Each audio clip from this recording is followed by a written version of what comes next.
Assalamualaikum warahmatullahi wabarakatuh. Perkenalkan, nama saya Hanifah Febriana Putri, NIM 220302140070.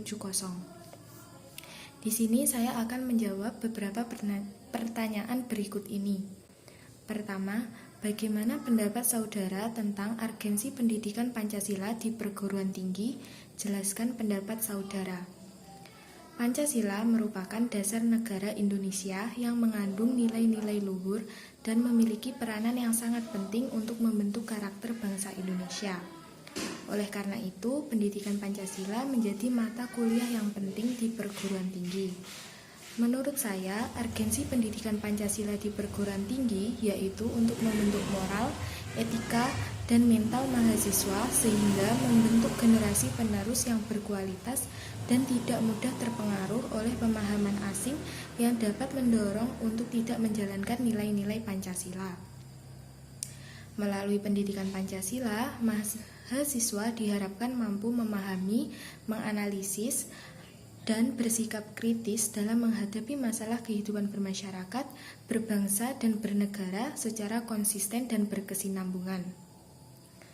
Pertanyaan nomor 2. Menurut pendapat saudara, metode pembelajaran yang bagaimana yang cocok dalam pembelajaran pendidikan Pancasila di perguruan tinggi? Menurut saya, metode memiliki peranan yang sangat penting untuk mendukung tercapainya hasil belajar yang diinginkan.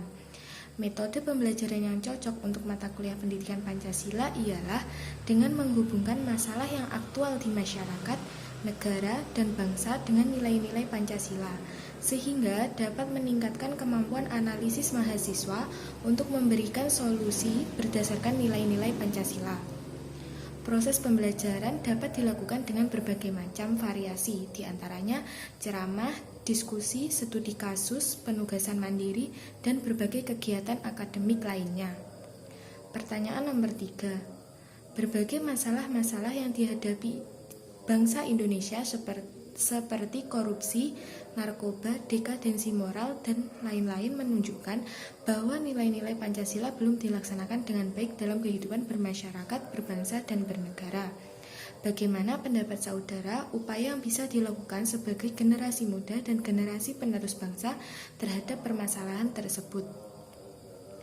Menurut saya, upaya yang bisa kita lakukan sebagai generasi muda dan generasi penerus bangsa dalam menghadapi permasalahan tersebut ialah dengan melakukan pembenahan terhadap diri sendiri dan lingkungan, serta mengikuti pembelajaran pendidikan Pancasila secara benar.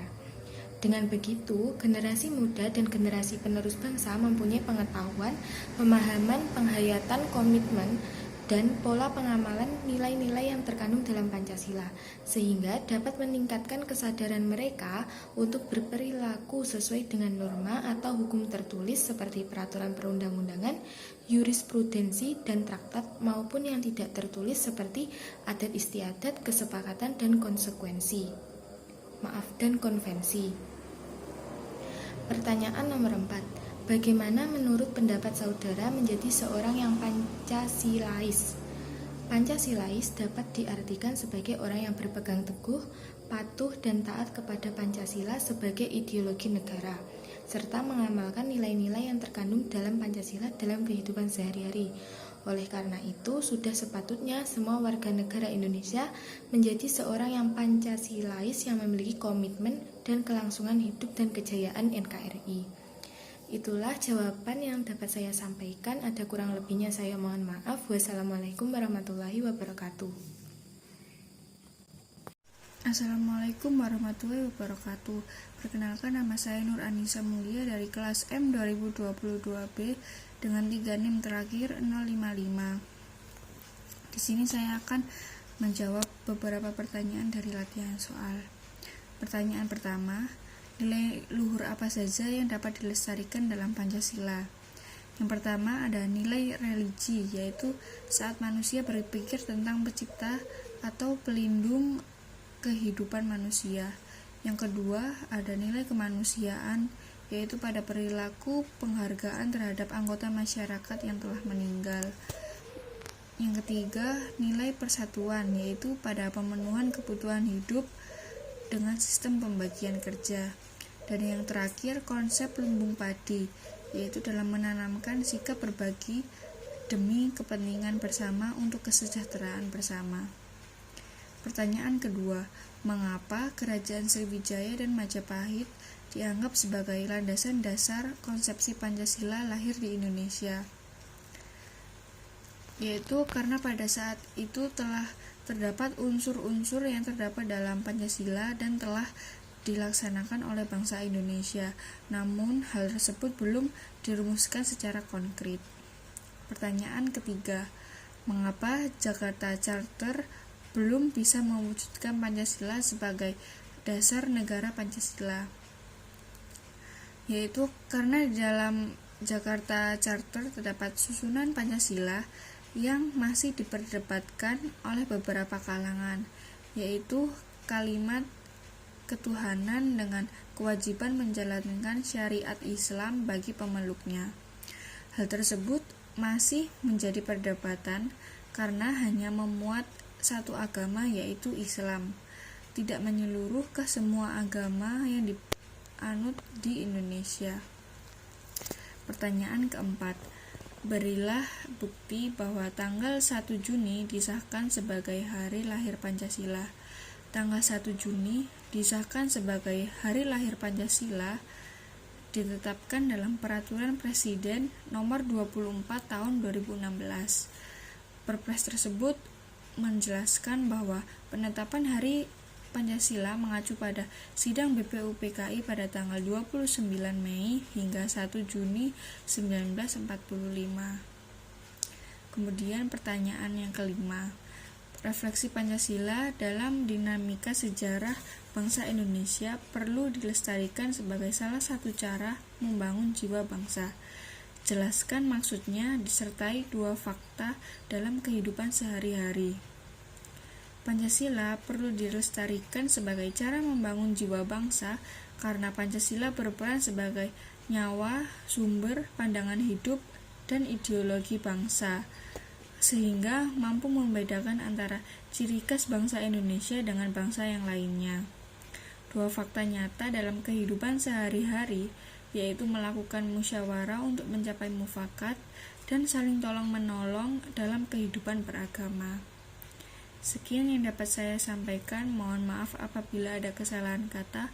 Wassalamualaikum warahmatullahi wabarakatuh.